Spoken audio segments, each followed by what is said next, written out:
मेरी टी-शर्ट काफ़ी ज़्यादा क्यूट लग रही थी। अब मुझे पता था कि मुझे वो चीज़ मिलने वाली है। अपनी स्कूल टीचर को जी भरकर मैंने प्यार किया था। वो शाम, वो रात अब भी मुझे याद आती है। तो मधु लव स्टोरीज चैनल पर ये कहानी आप सुन रहे हैं। मेरा नाम अभय है। प्लस वन में जब मैं पढ़ता था, उस समय प्लस वन के 6 महीने बीत जाने पर हमारे स्कूल में एक नीलम नाम की मैडम आई थी जो हमें इकोनॉमिक्स पढ़ाती थी। वैसे वो काफ़ी सुंदर थी। पहली बार मैंने इतनी प्यारी मैम को देखा था। हालांकि हमारे स्कूल में सिर्फ बॉयज़ ही पढ़ते थे, कोई भी गर्ल नहीं थी। लेकिन जो स्टाफ था, टीचिंग स्टाफ था, वो सिर्फ फीमेल टीचर्स का था, सभी मैम्स थी। मन में आता था इन्हें दोस्ती के लिए बोलूं, और लेकिन कहा नहीं जा सकता था। लेकिन मैंने एक कोशिश की थी कि मैं सबसे पहले डेस्क पर बैठता था, सबसे आगे ही बैठता था। वो चेयर पर बैठती थी तो उनकी नज़र सीधा मुझ पर ही पड़ती थी और मेरी नज़र उन पर पड़ती थी। बस मेरे मन में था कि उनको हर पल देखता रहूं। मेरे लिए सबसे अच्छी बात यह भी थी कि हमारे प्लस वन कॉमर्स में हमारे सेक्शन में सिर्फ 20 स्टूडेंट थे। उसी हिसाब से हमारा क्लासरूम भी काफ़ी छोटा था। मैं आगे बैठता था, मेरी नज़र उन पर पड़ती रहती थी। जब भी वो पढ़ाते थे, मेरी नज़र उन पर पड़ती थी। हालांकि वो समझ रही थी कि मैं उन्हें बार बार देखता हूँ, लेकिन कुछ ना कुछ उनके मन में भी था। शायद मैं स्टडी में अच्छा था, इस कारण वो मेरा ध्यान ज़्यादा रखती थी। मेरे से कई बातें वो कर लेती थी। जैसे ही लास्ट पीरियड उनका ख़त्म होता था, उसके बाद वो मेरे से वैसे ही 2-4 मिनट बातें कर लेती थी। मुझे भी अच्छा लगता था। कई बार उन्होंने मुझे कई काम बोले थे। मार्केट से कुछ लेकर आना है तो मैं लेकर आ जाता था। रिसेस में वो मुझे भेजती थी। मैं कभी उनको मना नहीं करता था। कहते हैं कि प्यार, फीलिंग्स एक ऐसी भावनाएं होती हैं जिसके लिए भी मन में आ जाएं, उससे मिलने का दिल करता है, उससे देखने का दिल करता है, उससे बातें करने का दिल करता है। हालांकि मेरे मन में उनके लिए अच्छी भावनाएं थी, लेकिन फिर भी कई चीज़ें ऐसी थी जिनके बारे में कुछ सोचा भी नहीं जा सकता, लेकिन समझ आ ही जाता है कि मेरे मन में क्या होगा। मैं उनसे दोस्ती करना चाहता था, उनसे बातें होती थी।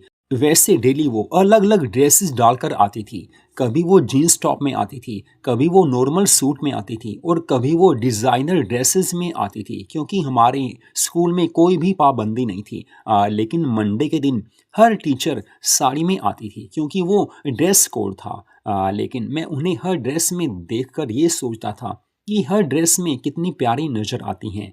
वैसे एक बार मैंने उन्हें बोला भी था कि मैम, आप हर ड्रेस में प्यारी नज़र आती हो। तो उन्होंने मुझे बोला था कि अभे, ये बात तो है, मुझे काफ़ी लोगों ने ऐसा बोला है, थैंक्स। बस ऐसे ही उनसे बातें होने लगी। डेली मेरी उनसे कोई ना कोई बात हो ही जाती थी। लेकिन मेरे लिए एक फ़ायदा ये भी था कि जब से उनके लिए मेरे दिल में प्यार आया था, मेरा ध्यान स्टडी की ओर ज़्यादा हो गया था। 10th तक मैं नॉर्मल था, स्टडी में बिल्कुल नॉर्मल था। लेकिन प्लस वन में मैं इतना आगे स्टडी में हो गया कि पहली बार जब नॉर्मल एग्ज़ाम हुए तो मैं सेकंड नंबर पर आया था। वैसे भी जो टेस्ट होते थे उसमें मैं नंबर 1 या नंबर 2 पर ही आता था। मेरे लिए ये सबसे बड़ा फ़ायदा था। उनके प्यार में मैं इतना दीवाना सा हो गया था। मुझे यही लगता था कि बस मैं अच्छे से स्टडी करूँगा तभी वो मेरे से बातें करेंगी। अगर मैं स्टडी में नीचे आ गया तो हो सकता है वो मुझे लाइक ना करें। लेकिन मेरे मन में उनके लिए प्यार था। अब उनके मन में यही था कि ये प्यारा सा स्टूडेंट है, स्टडी में इसका मन लगता है। लेकिन कुछ ना कुछ अटैचमेंट तो उनकी मेरे साथ ज़रूर थी। लेकिन आगे जाकर कुछ ऐसा हुआ कि 10 दिन वो स्कूल में नहीं आई थी। लेकिन ये 10 दिन मेरे कैसे बीते मुझे ही पता है। मुझे ऐसा लगता था कि स्कूल में कुछ अपना है ही नहीं, स्टडी में मेरा ध्यान लगता ही नहीं था। मैंने एक दो मैम से पूछा कि नीलम मैम आ क्यों नहीं रही, तो उन्होंने कहा कि हमें तो नहीं पता, प्रिंसिपल सर को पता होगा। लेकिन अब प्रिंसिपल सर से पूछे तो कौन पूछे, तो बस मेरा दिल मायूस होने लगा था। लेकिन जब 11वें दिन वो ब्यूटीफुल गोल्डन और रेड साड़ी में सामने नजर आई तो मन में आया काफ़ी दिनों के बाद आज चांद धरती पर उतर कर आया है। वो क्लासरूम में जब स्टडी करवा रही थी, मेरी नज़र उन पर जा रही थी। गोल्डन साड़ी, रेड ब्लाउज में वो इतनी प्यारी लग रही थी कि मैंने अकेले में उन्हें बोल ही दिया था कि इस साड़ी में आप काफ़ी प्यारे लगते हो। तो वो कहने लगी कि बस कहीं से आई थी, उनके घर में ये साड़ी डालकर जानी थी। वैसे मैम उस समय अकेले थी। मैंने उन्हें पूछ ही लिया कि मैम आप 10 दिन आए क्यों नहीं? मैं आपको काफ़ी मिस कर रहा था। मेरा मन स्टडी में लगता ही नहीं था। बस आपसे कुछ ऐसा लगाव सा हो गया है। तो वो मुस्कुराकर कहने लगी कि देखो अभय, ऐसा नहीं होना चाहिए, स्टडी में मन लगना ही चाहिए। तो मैंने उन्हें बोला कि मैम आप समझ नहीं पाओगे कि मेरे दिल पर क्या बीत रही थी। एक्चुअली में बस आपसे ऐसा लगाव है कि आपके बिना कुछ अच्छा लगता ही नहीं है। फिर वो मुझे प्यार से देखकर कहने लगी, अभी देखो मुझे पता है कि तुम्हारे मन में मेरे लिए कुछ है, लेकिन देखो स्टडी ज़रूरी है। तो वैसे अपनी बताऊं तो मेरे ब्रदर की मैरिज थी, इसलिए 10 छुट्टियां ली थी। हस्बैंड साथ गए थे। काफ़ी दिनों के बाद हम दोनों कहीं साथ गए थे। वैसे हस्बैंड की टूरिंग जॉब है, वो घर में कम ही रहते हैं। उन्होंने काफ़ी कुछ मेरे को अपने बारे में बता दिया था। फिर मैंने उनसे रिक्वेस्ट की कि मैम प्लीज़ आगे से कहीं आप जाओ बता ज़रूर देना। तो वो मुस्कुराकर कहने लगी, आप मेरा नंबर ले लो, कभी ऐसा हो तो आप कॉल कर सकते हो। फिर उन्होंने अपना सेल फ़ोन नंबर मुझे दे दिया था। मेरे लिए ये काफ़ी बड़ी बात थी। वैसे उनसे डेली मेरी बात तो स्कूल में हो ही जाती थी, लेकिन मैंने उन्हें कभी भी फ़ोन नहीं किया क्योंकि मुझे पता था कि ज़रूरी होगा तभी कॉल करूँगा, वैसे फ़ोन करूँगा तो उन्हें बुरा लगेगा। लेकिन क्लासरूम में जब भी मैं उनसे बात करता था तो काफ़ी लड़के ऐसे थे जो सोचते थे कि इसकी तो मैम से अच्छी बनती है। उन्हें बुरा भी लगता था, लेकिन मुझे तो अच्छा लगता था। वैसे उनकी एज 30 साल थी। मैंने उनसे बर्थडे के बारे में पूछा था तो उन्होंने बताया था कि बस अप्रैल में मेरा बर्थडे है। तो बस उनसे ऐसे बातें होती रहती थी। मेरे मन में हमेशा खुशी छाई रहती थी। हमेशा यही था कि बस मैं उनसे प्यार करता हूँ। लेकिन वो भी मेरे से बातें ज़रूर करती थी। तो ऐसे ज़िंदगी चलने लगी। +1 मेरी क्लियर हो गई थी। +1 में मेरे 80% मार्क्स आए थे और उन्होंने मुझे रिज़ल्ट से पहले ही बता दिया था। फ़ोन करके उन्होंने बताया था कि देखो अभय, तुम्हारे मार्क्स अच्छे आए हैं, 80% आए हैं। वैसे हमारा नॉर्मल स्कूल था, कोई हाई फाई स्कूल नहीं था, नॉर्मल स्कूल था। तो उस हिसाब से मेरे मार्क्स काफ़ी अच्छे थे। बिना ट्यूशन्स के केवल मैम के प्यार में पढ़कर मैं स्टडी में इतना आगे निकल आया था। उससे पहले 10th तक मेरे मार्क्स 50% के आसपास रहते थे। घर वाले भी खुश थे। तो बस +1 तो क्लियर हो गई और मैं उनके घर जाकर स्वीट्स का एक डिब्बा देकर आया था। बर्फ़ी उनके लिए मैं लेकर गया था, उनका मुँह मीठा करवाने के लिए। वो काफ़ी खुश थी और उस समय वो घर पर अकेली थी। मुझे अब भी याद है कि गुलाबी रंग के लहंगा चोली में वो घर में बैठी थी। मैंने पूछा था, मैम आपने कहीं जाना है? तो वो कहने लगी कि नहीं, मैं कहीं से होकर आई हूँ। बस वो काफ़ी प्यारी लग रही थी। फिर मैंने उनके घर चाय पी और वापस आ गया था। वो दिन भी आने वाला था जब उनका बर्थडे था। तो बर्थडे से 2 हफ्ते पहले मैंने उन्हें बोला कि आप बर्थडे गिफ्ट में क्या लोगे? तो वो कहने लगी, अरे नहीं अबे, मैंने आपको वैसे ही उस समय बताया था। बर्थडे तो मैं सेलिब्रेट करती नहीं। वैसे भी शादी के बाद मेरा दूसरा बर्थडे है। पिछले बर्थडे पर हस्बैंड घर नहीं थे तो मनाया नहीं था। इस बार उनको बोला है। वो कह रहे हैं कि देखते हैं, अगर छुट्टी मिली तो ज़रूर रहूँगा, नहीं तो टूरिंग जॉब तो करनी ही है। फिर मैंने कहा उन्हें घर पर तो रहना चाहिए। तो वो कहने लगी कि हाँ, बस वो समझते नहीं हैं। फिर मायूस होकर वो कहने लगी कि कुछ लोग ज़िंदगी में ऐसे होते हैं जो दूसरे की फीलिंग्स को समझते भी नहीं। शादी करके भी जो इंसान प्यार ना करे उसके बारे में क्या कह सकती हूँ। उनकी आंखों में थोड़े से आंसू से आ गए थे। मैंने उनकी आंखों के आंसुओं को अपने हाथों से पोंछ दिया था। लास्ट क्लास उनकी ही होती थी। इस समय मैं और वो अकेले थे। फिर वो नॉर्मल हो चुकी थी। हंसने लगी, कहने लगी, बस अबे तुम जाओ, तुम्हें घर के लिए देरी हो रही होगी, हमें तो आधा घंटा और रुकना पड़ता है। तो बस उसके बाद मैं घर आ गया था। लेकिन मेरे मन में था कि बस नीलम मैम को उनकी बर्थडे में एक प्यारा सा गिफ्ट दूंगा। फिर मैंने सोचा एक नहीं दो दूंगा। एक्चुअली में स्टूडेंट लाइफ में ऐसा ही होता है कि हम जिसे चाहते हैं, जिसे पसंद करते हैं, जिसे प्यार करते हैं, वो कोई भी क्यों ना हो, उसके लिए हम काफ़ी कुछ करना चाहते हैं। तो मैंने उनके बर्थडे के लिए एक लहंगा चोली खरीद लिया था। हालांकि मेरे पास पैसे तो होते ही थे, लेकिन फिर सोचा लहंगा चोली के अलावा भी एक मेकअप किट मैंने उनके लिए ली थी और वैसे एक प्यारा सा फ्लावर पॉट भी मैंने उनके लिए लिया था जो कि मेटल का बना हुआ था। बड़ा छोटा सा था और बड़ा प्यारा था, काफ़ी कॉस्टली था। तो 3 गिफ्ट्स मैंने उनके लिए ले लिए थे। बस वेट में था कि कब उनका बर्थडे आए और उसके बाद मैं उनसे वो प्यार भरी बात करना चाहता था। लेकिन वो अप्रैल भी आ गया था। उनका बर्थडे 10th अप्रैल का होता है।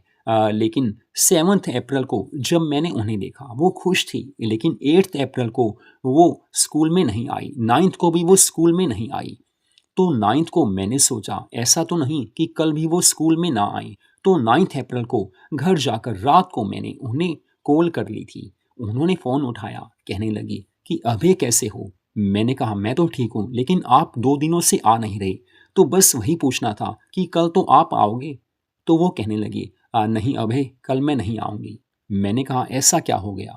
तो वो थोड़ी परेशान सी थी। मैंने कहा मैम बताइए तो सही, उस समय रात के 11 बजे हुए थे। फिर वो कहने लगी कि अभय सो जाओ, फिर बात करेंगे। मैंने कहा मैम आप अकेले हो? तो वो कहने लगी कि अकेले ही हूँ। फिर मैंने कहा प्लीज़ यार बताओ। वो कहने लगी कि मुझे यार बोल रही हो। मैंने कहा मैम देखो, मैं प्यार से पूछ रहा हूँ, प्लीज़ बताओ। तो वो कहने लगी कि बस हस्बैंड से थोड़ी लड़ाई सी हो गई है, वो फ़िलहाल के लिए मुझे छोड़कर चले गए हैं। मैंने कहा ऐसा कैसे हो गया? तो वो कहने लगी कि बस कुछ झगड़ा सा ज़्यादा पहले हो ही रहा था, अब ज़्यादा बढ़ गया था। फिलहाल के लिए वो मुझे छोड़कर अपने मम्मी पापा के यहाँ चले गए हैं। अब आगे क्या होता है मुझे कुछ भी पता नहीं है। वैसे भी हमारी लव मैरिज थी। अपने मम्मी पापा को मैंने बड़ी ज़बरदस्ती मनाया था। अब उनको कुछ बोल नहीं सकती। तो बस थोड़ी परेशानी सी है। कल का बर्थडे भी अब सेलिब्रेट नहीं हो सकता। फिर मैंने उन्हें कहा कि मैम देखो, ज़िंदगी में कई तरह के वक्त आते हैं। अच्छा समय भी आता है, बुरा समय भी आता है। आप खुद हमें कई बार बताते हो कि लाइफ में कई बार ऐसे टाइम आते हैं जब इंसान काफ़ी परेशान होता है। लेकिन उम्मीद नहीं छोड़नी चाहिए, कोशिश करनी चाहिए कि ज़िंदगी में खुशियाँ आ सकें। ऐसे में आगे बातें करता गया और उनके दिल को वो बातें छू गई थी। मैंने उन्हें कहा कि मैम असल में बस मेरे दिल में आपके लिए वो प्यार है जिसे मैं आपको समझाना चाहता था, लेकिन आप समझती नहीं हैं। वो कहने लगी हाँ देखो अभय, आपकी फीलिंग्स को मैं समझती हूँ, लेकिन आपकी स्टूडेंट लाइफ है, तो आप अपनी स्टूडेंट लाइफ के हिसाब से रहो। मैंने कहा मैम आई लव यू, मतलब आपसे अच्छा प्यार करता हूँ, मैं आपको खुश देखना चाहता हूँ। एक दोस्त मान लीजिए, कुछ भी मान लीजिए। तो वो कहने लगी चलो क्या करूं? फिर मैंने कहा बस आपका कल बर्थडे सेलिब्रेशन जरूर होगा, मैं आपके घर सुबह ही आ जाऊंगा और आपके साथ रहूंगा, शाम को बर्थडे सेलिब्रेशन करेंगे। तो वो कहने लगी देख लो। मैंने कहा आप देख लो, मुझे तो कल छुट्टी करनी है और आपके घर में जरूर आऊंगा, आप मना नहीं कर सकते। मेरी बातों से उन्हें खुशी हुई थी। बस अगली सुबह मैं उनके लिए वो गिफ्ट्स लेकर गया था। उन्होंने लहंगा चोली देखा तो काफ़ी खुश हो गई, कहने लगी ये तो मेरा मनपसंद रेड और गोल्डन कलर है। मैंने कहा बस मुझे पता था कि आपको रेड गोल्डन कलर बड़ा प्यारा लगता है।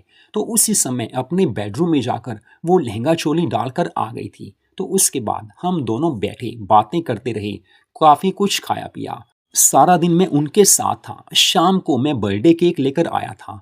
केक काटा, उस समय उन्होंने मिनी ड्रेस डाली थी जिसमें वो काफ़ी हसीन लग रही थी, कितनी प्यारी लग रही थी। मैंने कहा मैम सच में आप काफ़ी प्यारे हो, आपके हस्बैंड पता नहीं कैसे हैं जो आपके साथ ऐसा बिहेव करते हैं।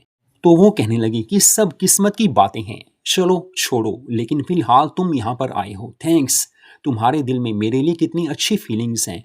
फिर वो मुझे कहने लगी कि चलो कहीं घूम कर आते हैं। बस मैंने ऐसा सुना तो उनको बोला ज़रूर मैम, होटल में चलें या क्लब में चलें? तो वो कहने लगी कि जहाँ तुम्हारा मन चाहे, बस घर से थोड़ा बाहर जाना चाहती हूँ। फिर मैंने उन्हें बोला मैम प्लीज़ आप वो ये लहंगा चोली डाल लेंगे जो मैं आपके लिए लेकर आया हूँ? वो कहने लगी कि हाँ डाल लेती हूँ, आपकी इतनी बात तो ज़रूर मानूंगी। उन्होंने लहंगा चोली डाल लिया था। फिर मैंने घर में फ़ोन कर दिया था कि मैं सुबह आऊँगा, क्योंकि मैंने घर में यही बोला था कि अपने दोस्त के यहाँ जा रहा हूँ। ऐसे कामों में ये सब बोलना ही पड़ता है। रात को हम होटल में चले गए, वहाँ पर एंजॉय किया, खाना खाया, मस्ती की, होटल में अच्छे से डांस किया। फिर हम आधी रात में वापस आए थे। हमारे लिए ज़िंदगी की ये सबसे बड़ी अनमोल घड़ी थी। फिर रात को उनके बेडरूम में मैं बैठा हुआ था। उसके बाद वो चेंज करके आ गई थी। फिर मैंने उन्हें बोला कि अब तो चाँद हमारा हो जाना चाहिए। वो कहने लगी कि नहीं। मैंने कहा चाँद तो हमारा हो चुका है। वो शर्माने लगी। उसके बाद चाँद मेरा हो गया था। ये चाँदनी ऐसी थी कि जिसने मेरी ज़िंदगी को खुशियों से भर दिया था। बस आगे मेरी ज़िंदगी ऐसे चली कि अब भी वो चाँद मेरा है।